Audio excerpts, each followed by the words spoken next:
Selamat pagi jemaat yang terkasih dalam Tuhan.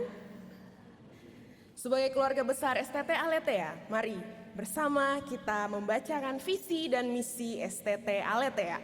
Visi, menjadi lembaga pendidikan tinggi gerejawi yang memperlengkapi para pemimpin gereja untuk berteologi reform secara kritis, berkemampuan menggembalakan, dan berkarakter serupa Kristus. Misi 1, menumbuhkan pemikiran kritis dalam berteologi reform. 2, mengembangkan kemampuan penggembalaan melalui pendidikan kepemimpinan hamba, servant leadership. 3, membentuk karakter serupa Kristus melalui pemuridan. Jemaat yang terkasih, bersyukur kepada Tuhan atas kasih-Nya bagi kita. Ia yang memanggil setiap kita untuk beribadah kepadanya. Oleh karena itu, hendaknya kita memuliakan Dia dan bermazmur bagi Dia, sebab mulutku penuh dengan puji-pujian kepadamu, dengan penghormatan kepadamu sepanjang hari.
Dari Tuhan yang menjadikan langit dan bumi, kasih karunia dan damai sejahtera dari Allah Bapa, Putra, dan Roh Kudus menyertai kamu semua. Dan menyertaimu juga. Jemaat yang terkasih, kasih Allah mengubahkan kehidupan setiap kita, sehingga adanya pembaruan pikiran yang tertuju pada kasih-Nya. Jadi siapa yang ada di dalam Kristus, ia adalah ciptaan baru. Yang lama sudah berlalu, sesungguhnya yang baru sudah datang. Jemaat dipersilakan duduk kembali. Jemaat yang terkasih, salib adalah bukti kasih Tuhan yang sangat jelas dan nyata. Renungkanlah betapa Tuhan mengasihi kita. Rahmat Tuhan senantiasa beserta kita. manusia yang berdosa. Pada hari ini, memohonlah kepadanya untuk menyucikan hati kita dan renungkanlah betapa anugerahnya cukup bagi setiap kita. Aku datang ke salib.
Kita berdoa. Bapa di sorga, Engkaulah Bapa yang tidak pernah berhenti mengasihi setiap kami. Rahmat-Mu senantiasa kami rasakan. Engkau tidak berhenti dan membiarkan kami semua. Kami menyadari akan kerapuhan kami oleh karena dosa. Ampunilah kami yang sering kali jatuh bangun di dalam dosa. Tolonglah setiap kami Bapa dalam berbagai proses kami untuk semakin menjadi serupa dengan Kristus. Kami bersyukur untuk pengampunan-Mu dan kasih-Mu yang merengkuh setiap kami yang rapuh. Di dalam nama Yesus kami berdoa. Amin. Jemaat yang terkasih, hendaknya setiap kita senantiasa mengucap syukur kepadanya, sebab pada waktu itu Engkau berkata, "Aku mau bersyukur kepadamu ya Tuhan, karena sungguh pun Engkau telah murka terhadap aku, tetapi murka-Mu telah surut dan Engkau menghibur aku. Sungguh Allah itu keselamatanku, aku percaya dengan tidak gementar, sebab Tuhan Allah itu kekuatanku dan mazmurku. Ia telah menjadi keselamatanku, maka kamu akan menimba air dengan kegirangan dari mata air keselamatan." Jemaat dimohon berdiri. Hendaknya setiap kita yang telah menerima pengampunan yang daripadanya dapat senantiasa mendengar dan melakukan perintahnya di dalam hidup kita, sebagaimana yang Ia kehendaki, agar janganlah kamu menjadi serupa dengan dunia ini, tetapi berubahlah oleh pembaharuan budimu, sehingga kamu dapat membedakan manakah kehendak Allah, apa yang baik, yang berkenan kepada Allah, dan yang sempurna. Jemaat dipersilakan duduk kembali. Jemaat yang terkasih dalam Tuhan, sebagaimana pemazmur menuliskan dalam Mazmur nomor 42 ayat 2, seperti rusa yang merindukan sungai yang berair, Demikianlah jiwaku merindukan Engkau, ya Allah. Seperti hati kita yang rindu akan firman-Nya, biarlah firman yang akan kita dengarkan tinggal dalam hati kita. Firman akan disampaikan oleh Pendeta Roni Samuel. Marilah kita mempersiapkan hati kita untuk mendengar firman-Nya.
Mari kita berdoa.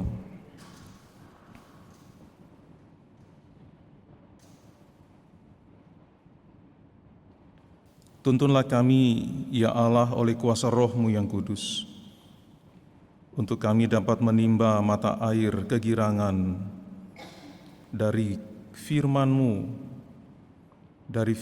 yang hidup itu. Buatlah diri kami senantiasa haus akan Engkau dan akan kebenaran firman-Mu yang menyegarkan jiwa kami. Di tengah-tengah dunia yang dipenuhi dengan berbagai macam daya tariknya yang begitu memikat, tolonglah kami untuk senantiasa haus akan kebenaran firman-Mu. Pakailah hamba-Mu yang terbatas ini untuk menguraikan firman-Mu yang begitu dalam dan tidak terbatas itu. Dan biarlah Engkau yang menyapa baik pikiran kami maupun hati kami dan membarui hidup kami. Di dalam nama Tuhan Yesus kami berdoa. Amin. Shalom Bapak Ibu Saudara-saudari terkasih di dalam Tuhan. Shalom juga untuk rekan-rekan yang ada di Zoom. Mari bersama-sama kita akan membaca firman Tuhan yang tadi sudah dibacakan oleh liturgis. Kita akan baca kembali. Saya akan ajak kita melihat lagi di dalam Roma 12 ayat kedua. Demikian firman Tuhan. Roma 12 ayat 2. Janganlah menjadi serupa dengan dunia ini, tetapi berubahlah oleh pembaruan budimu, sehingga kamu dapat membedakan mana kehendak Allah, apa yang baik, yang berkenan kepadanya, dan sempurna. Sedemikian jauh pembacaan firman Tuhan. Berbahagialah setiap kita yang membaca dan merenungkan serta melakukan firman Tuhan di dalam kehidupan kita sehari-hari. Salam Aletheia. Wah, nggak ada semangatnya. Jaya, jaya, jaya. Kayak seperti baru habis perang dan pelurunya sudah habis, sudah lelah sekali ya. Kita ulangi lagi ya. Salam Aletheia. Salam kebenaran dalam Kristus. Jaya, jaya, jaya. Biarlah itu terus kita dengungkan di dalam perjalanan pelayanan kita setiap hari. Baik, Bapak Ibu Saudara-saudari terkasih di dalam Tuhan, di dalam buku The Shallows, What the Internet is Doing to Our Brains, Nicholas Carr menjelaskan sebenarnya bagaimana pengaruh internet itu terhadap orang modern hari ini. Nah, Carr menjelaskan bagaimana kecepatan untuk mendapatkan akses informasi terhadap berbagai macam informasi itu sedang melalui berbagai macam media informasi yang kita lihat hari ini tanpa disadari itu telah memberikan pengaruh yang begitu besar sebenarnya bagi sistem kerja otak kita. Nah, di dalam beberapa penelitian yang dilakukan oleh ahli-ahli neuroscience, beberapa penelitian neuroscience menjelaskan bagaimana sistem plastisitas atau sistem kelenturan otak kita itu memberikan respons terhadap berbagai macam stimulus berdasarkan apa? Berdasarkan apa yang dilihat, yang disentuh, dan dipikirkan di dalam pikiran mereka. Nah, di situ dikatakan bahwa semakin seseorang itu melihat tayangan yang tersedia di berbagai macam media dengan bantuan jaringan internet yang kita dapatkan hari ini dengan mudahnya melalui sentuhan jari kita di layar gadget kita, yang kita lihat, yang kita pikirkan, otak manusia pun sebenarnya sedang berespon. Otak manusia pun sedang merespon dan tanpa disadari sedang dibentuk berdasarkan apa yang dilihat, disentuh, dan dipikirkan.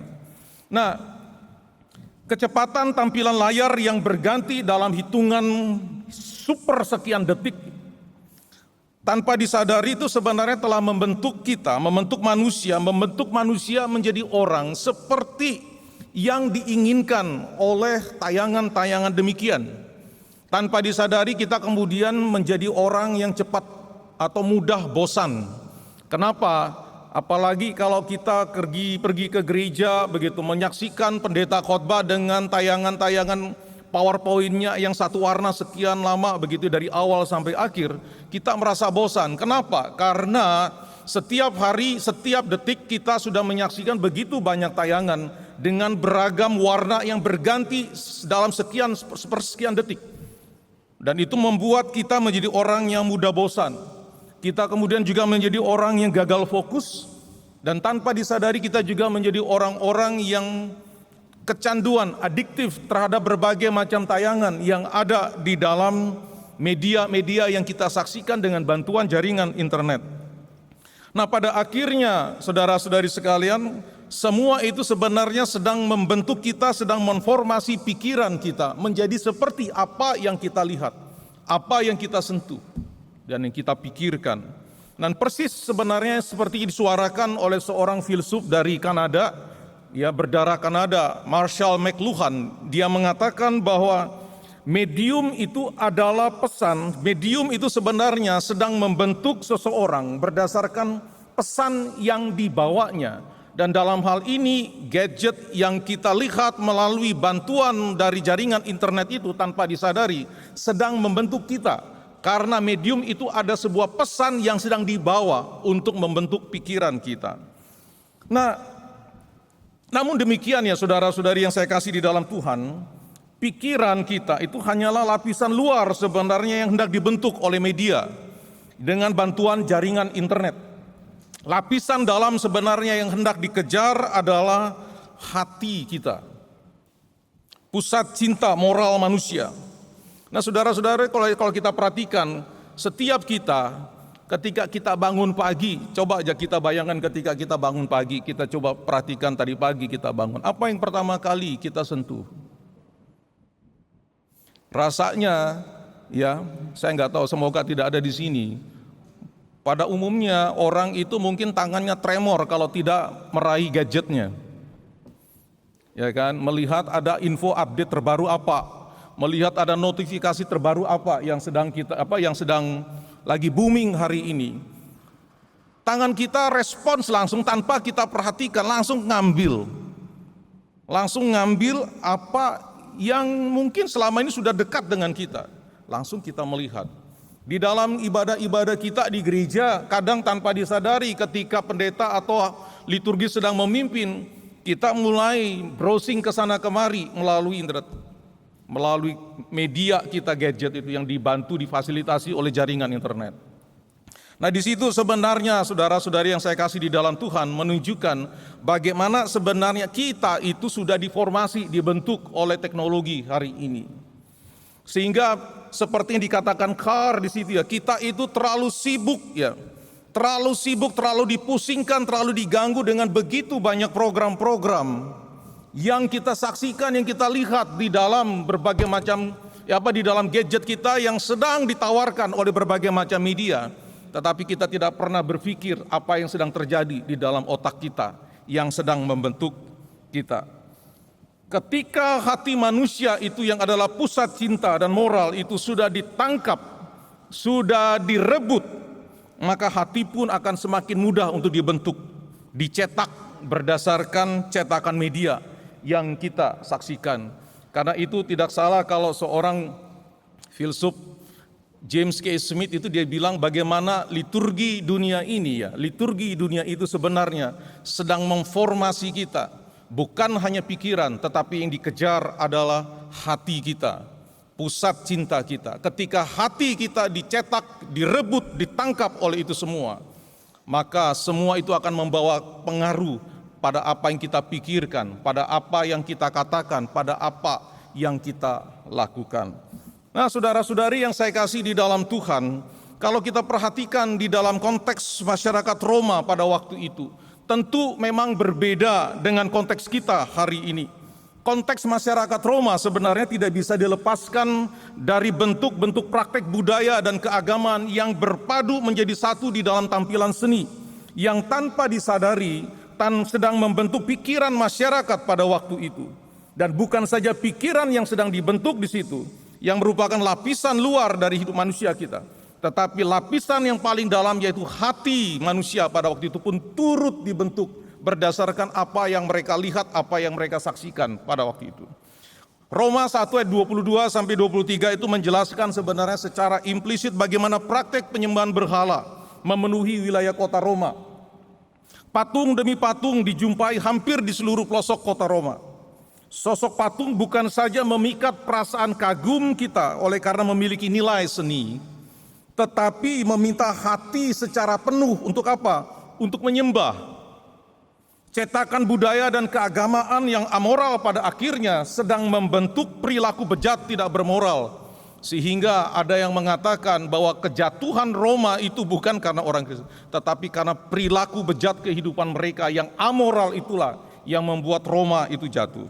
Dan tanpa disadari, saudara-saudari yang saya kasih di dalam Tuhan, dengan melihat, memikirkan, dan menyentuh, telah membentuk hati banyak orang di Roma, membentuk pikiran dan terwujud dalam berbagai macam tindakan-tindakan amoral. Pemandangan semacam ini juga sebenarnya disaksikan juga oleh setiap umat Allah pada waktu itu. Mereka menyaksikan gaya hidup bebas dan amoral dari banyak orang Roma. Menyaksikan praktek-praktek penyembahan kultus yang tidak bermoral. Bahkan bisa saja tanpa disadari pengaruh hegemoni melalui patung-patung kaisar yang sedang dirasakan juga oleh umat Allah yang menuntut mereka untuk menyembah kaisar hanya karena melihat patung. Jadi di balik itu ada hegemoni kekuasaan yang sedang bermain di situ. Supaya apa? Orang tahu bahwa penguasa di sini adalah kaisar dan itu mereka menyembah kaisar. Baik disadari atau tidak disadari, dunia dengan segala kebiasaannya itu sedang menggiring mereka masuk itu ke dalam bingkai cetakannya. Nah, saudara-saudari yang saya kasih di dalam Tuhan, menyikapi hal tersebut. Lalu bagaimana cara Paulus menuntun umat Allah menghadapi pengaruh dunia yang sedang memformasi pikiran dan hati mereka. Nasihat firman Tuhan melalui Paulus menyatakan demikian, janganlah menjadi serupa dengan dunia ini, tetapi berubahlah oleh pembaruan budimu, sehingga kamu dapat membedakan manakah kehendak Allah, apa yang baik, yang berkenan kepadanya dan sempurna. Firman Tuhan bukan hanya menegaskan janganlah menjadi serupa dengan dunia ini, tanpa memberikan cara bagaimana menghadapinya. Firman Tuhan enggak seperti itu, tetapi firman Tuhan juga memberikan satu cara, dan cara yang diutarakan Paulus di dalam hal ini adalah berubahlah oleh pembaruan budimu. Berubahlah oleh pembaruan budimu. Nah, saudara-saudari yang saya kasih di dalam Tuhan, budi dipakai itu dipahami sebagai pikiran, karena dari kata nous itu adalah bicara tentang pikiran, mind, pikiran kita. Namun pembaruan budi dilakukan itu bukan hanya dengan memasukkan begitu banyak pengetahuan baru ke dalam pikiran kita. Karena proses pembentukan budi itu tidak bisa dilepaskan dari proses pembentukan hati. Budi ketika kita memikirkan banyak hal, makanya ada orang mengatakan demikian, kita menguasai banyak pengetahuan, kita mengetahui banyak pengetahuan doktrinal, belum tentu itu akan mengubah kehidupan kita kalau tidak disertai dengan pembaruan hatimu setiap hari. Kenapa saudara-saudari yang saya kasih di dalam Tuhan? Sebab dari dalam dari dalam hati kita itu akan keluar segala macam pikiran. Kalau hati kita dipenuhi dengan kejahatan, maka pikiran kita pun keluar akan kejahatan. Kata-kata kita pun juga akan penuhi dengan kata-kata busuk dan licik.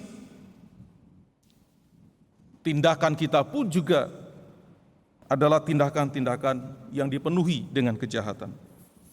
Pikiran manusia bisa menyimpang oleh karena apa? Oleh karena hati manusia itu tidak sepenuhnya diarahkan kepada Allah. Di dalam Matius 22, saudara-saudari yang saya kasih di dalam Tuhan, Yesus menegaskan untuk mengasihi Allah dengan segenap hati.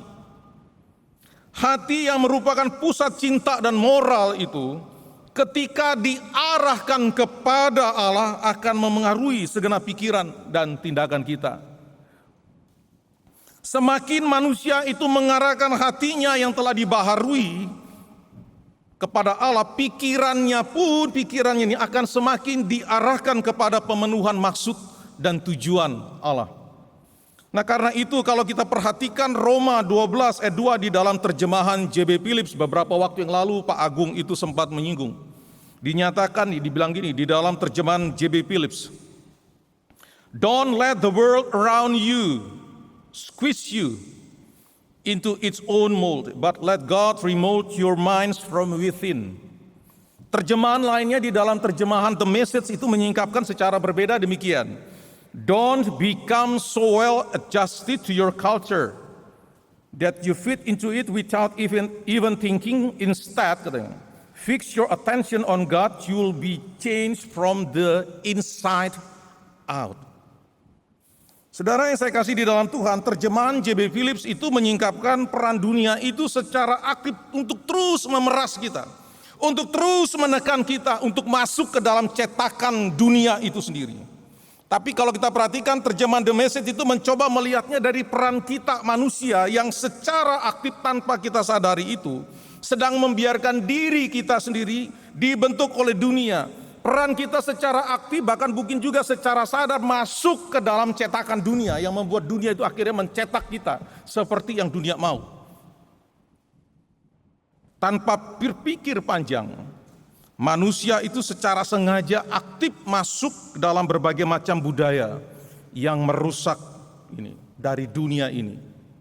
Nah, jika demikian saudara-saudari yang saya kasih di dalam Tuhan, akan sulit bagi kita sebenarnya untuk menuju kematangan iman, atau di dalam bahasa Paulus itu akan sulit bagi kita itu untuk bisa membedakan manakah kehendak Allah, apa yang baik, yang berkenan kepadanya dan yang sempurna.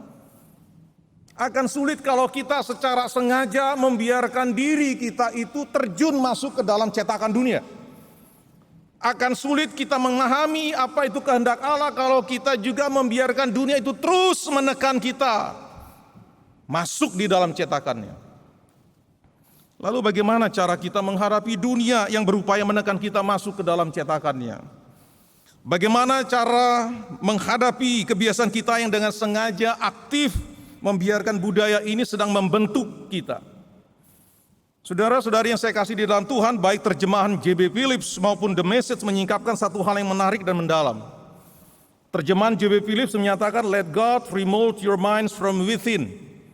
Dan terjemahan The Message menyatakan, "Instead fix your attention on God, you'll be changed from the inside out." Frase "from within", from the inside out, menyingkapkan satu hal yang penting di sini. Yakni apa? Hatimu. Hati. Sebagaimana hati itu menjadi tujuan dari pembentukan dunia, maka Allah pun sebenarnya mau membentuk hati kita, pusat cinta dan moral kita.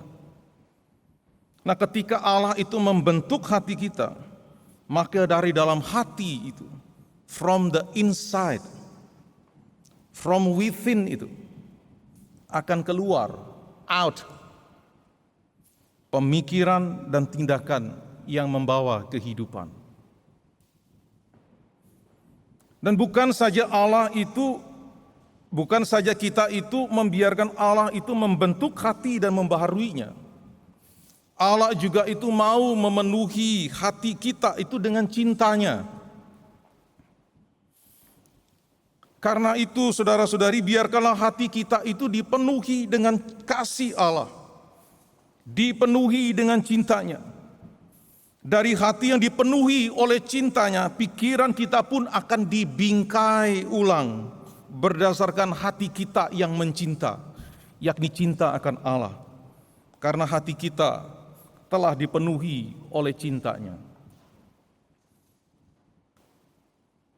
Seorang pendiri Jesuit, Ignatius Loyola itu dia bilang bahwa di dalam hidup kita itu bukan hanya berbicara tentang aspek mind kita, pikiran, tetapi berbicara tentang hati kita.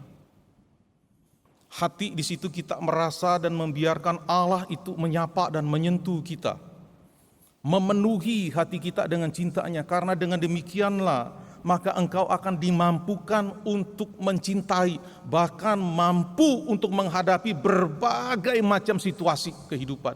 Karena engkau tahu posisimu itu ada di mana. Engkau tahu bahwa posisimu itu ada di dalam genggaman cinta Allah yang begitu mengasihi engkau. Sehingga ketika hatimu, hidupmu itu dipenuhi dengan cinta Allah, engkau tidak akan mencarinya lagi dari dunia ini. Dunia ini tanpa disadari, saudara-saudari, sedang membentuk kita melalui tayangan yang kita saksikan di internet kita, di media-media sosial hari ini. Seakan-akan itu kita sedang dibentuk bahwa engkau itu berharga itu berdasarkan apa yang engkau capai. Engkau berharga itu berdasarkan apa yang engkau miliki. Itu dunia. Dan tanpa disadari ketika kita disibukkan dengan berbagai macam melihat tayangan-tayangan itu, tanpa disadari pikiran kita itu sedang dibentuk. Dan ujungnya adalah apa yang dikejar apa? Hati kita.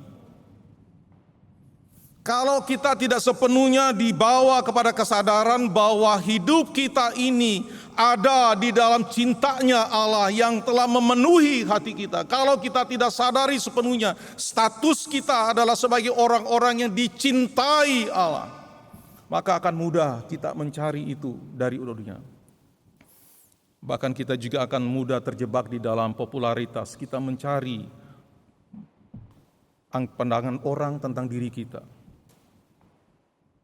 Nah, saudara-saudari yang saya kasih di dalam Tuhan, dunia dengan segala daya tariknya hari ini sedang mencoba memikat hati kita. Dari hati yang terpikat itu akan membentuk pikiran dan tindakan kita. Bagaimana kita dapat bertahan? Bagaimana kita dapat bertahan dengan daya tarik dunia yang begitu memikat?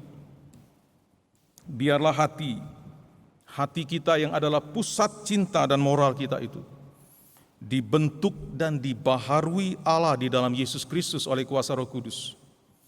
Bukan hanya membentuk dan membarui, melainkan memenuhinya dengan cintanya. Cintanya yang begitu besar yang Dia tunjukkan kepada kita, yang Dia demonstrasikan kepada kita ketika Kristus mati di atas kayu salib itu untuk kita. Nah, dari hati yang telah mengalami kepenuhan cinta Allah itu dan diarahkan kepada cinta akan Allah, pikiran kita pun akan dibingkai berdasarkan kasih Allah yang menghendaki segenap hidup kita berbuah bagi kemuliaan-Nya. Saudara-saudari yang saya kasih di dalam Tuhan, pertanyaannya adalah untuk setiap kita. Apakah setiap kita sungguh-sungguh hati kita itu dipenuhi oleh kasih-Nya Allah itu? Ada banyak orang pengikut-pengikut Kristus, tetapi tidak membiarkan hatinya itu dipenuhi oleh kasih-Nya Allah. Tidak membiarkan hidupnya terus disapa oleh kasih Allah yang membarui, yang meneduhkan, yang meneguhkan itu. Sebaliknya mencari kasih itu dari dunia ini. Bilang pengikut Kristus. Ada banyak juga hamba-hamba Tuhan bilang menyatakan diri sebagai hamba Tuhan, tetapi mencoba mencari popularitas, beranggapan bahwa kalau hidupnya semakin populer, maka dia akan semakin, posisi akan semakin dicari banyak orang dan membuat merasa senang. Itulah natur kita manusia. Tetapi saudara-saudari yang saya kasih di dalam Tuhan, mendasarkan hidup kita pada fondasi popularitas itu sangat lemah sekali. Karena ketika popularitas itu diambil dan tidak lagi kita dapatkan, hidup kita akan ambruk. Tetapi ketika kita mendasarkan hati kita kepada Allah yang begitu mengasihi dan mencintai kita, membiarkan cintanya itu memenuhi hati dan pikiran kita, apapun yang terjadi di dalam dunia, kita bisa tahu, kita bisa berdiri di atas fondasi yang kokoh bahwa Allah mengasihi saya. Apapun anggapan dunia tentang kita, kita bisa tetap berdiri di atas fondasi ini bahwa aku adalah orang yang dikasihi Allah. Dan itu satu kekuatan yang besar untuk melangkah maju ke depan. Dari hati yang telah mengalami kepenuhan cinta Allah dan diarahkan kepada cinta akan Allah, pikiran kita akan dibingkai berdasarkan kasih Allah yang menghendaki segenap hidup kita berbuah bagi kemuliaan-Nya. Reframing mind by the love of God. Apakah pikiranmu sudah dibingkai ulang oleh kasih Allah yang begitu besar atas hidupmu? Mari kita tundukkan kepala kita.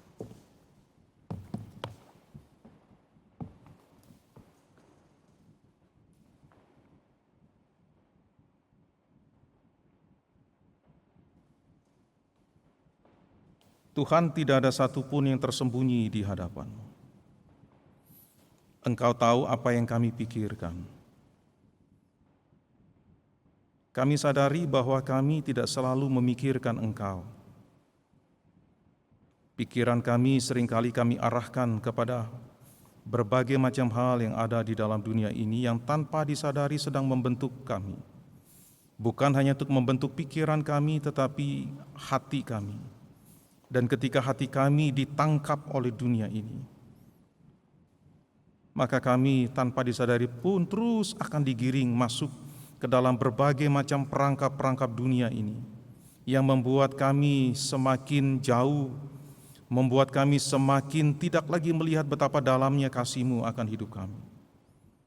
Karena itu tolonglah kami, biarlah firman-Mu yang sudah diberitakan Engkau pakai untuk menolong kami, menuntun kami, untuk melihat, merefleksikan kembali hidup kami. Apakah hati kami sungguh-sungguh dipenuhi dengan kasih-Mu?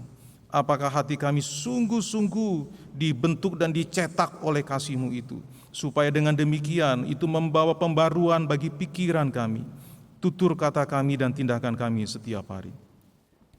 Tolonglah kami ya Tuhan. Di dalam Yesus Kristus, Juru Selamat kami, perwujudan kasih Allah yang sejati itu, kami berdoa dan memohon. Amin. Tuhan memberkati kita sekalian.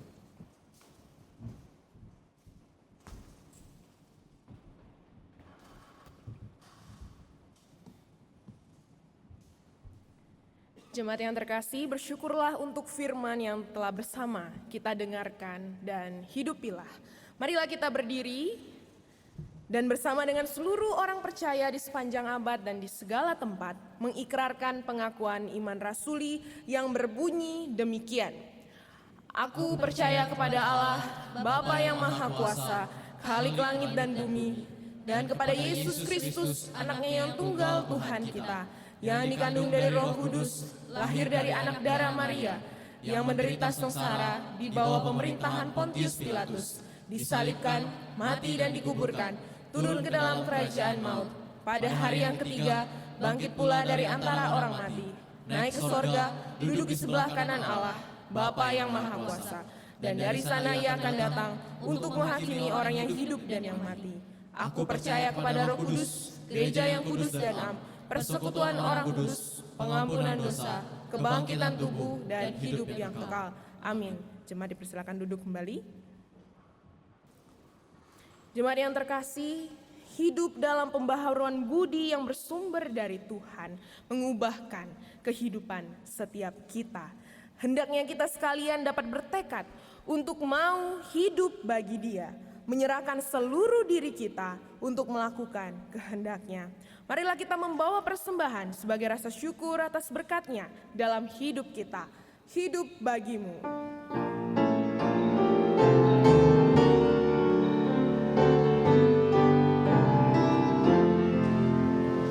Setia turut kepadamu.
kita berdoa. Bapa di surga, kami bersyukur untuk kesempatan hari ini dapat mendengar kebenaran firman-Mu.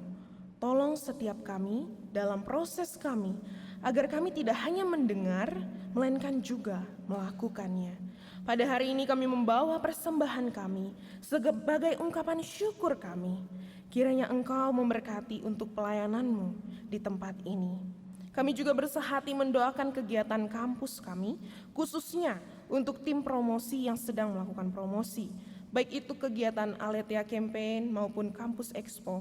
Kiranya Tuhan memberikan kekuatan dan hikmat dalam menjalankan kegiatan ini. Begitu pula untuk acara rekreasi keluarga besar STT Aletheia yang akan dilaksanakan Jumat ini.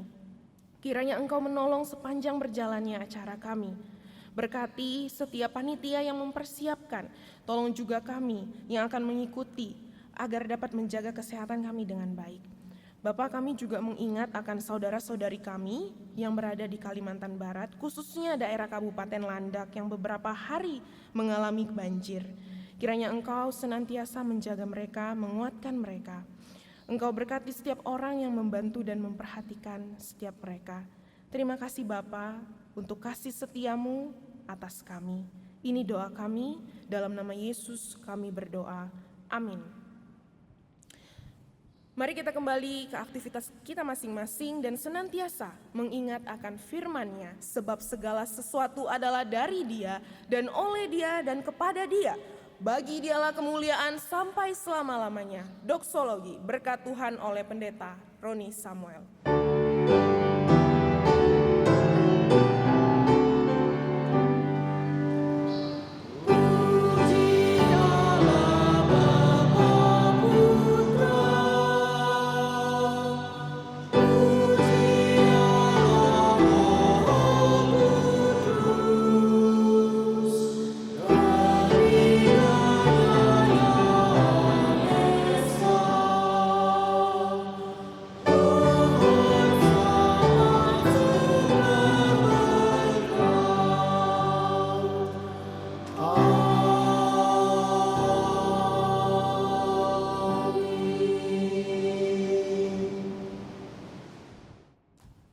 Saudara-saudara yang terkasih di dalam Tuhan, ingatlah firman Tuhan, janganlah engkau menjadi serupa dengan dunia ini, tetapi berubahlah oleh pembaruan budimu, supaya engkau dapat mengerti apa yang menjadi kehendak Allah di dalam kehidupanmu. Dan biarlah hatimu senantiasa dipenuhi dengan kasih Allah, yang terus mengalir keluar melalui pikiran, tutur kata, dan tindakan. Dan angkatlah hatimu, terimalah berkat Tuhan. Kiranya kasih Allah Bapa yang kekal, yang terwujud melalui Yesus Kristus Tuhan kita, dan oleh kuasa Roh Kudus yang senantiasa membawa kita masuk ke dalam tarian kasih Allah Tritunggal itu sendiri. Dialah yang memberkati engkau dan memimpin hidupmu. Dialah yang menopang hidupmu dan menuntun hidupmu untuk terus mengalami kasih Allah yang berlimpah itu, yang dapat engkau nyatakan juga kepada dunia yang membutuhkan kasih Allah itu, mulai dari sekarang sampai selama-lamanya. Amin.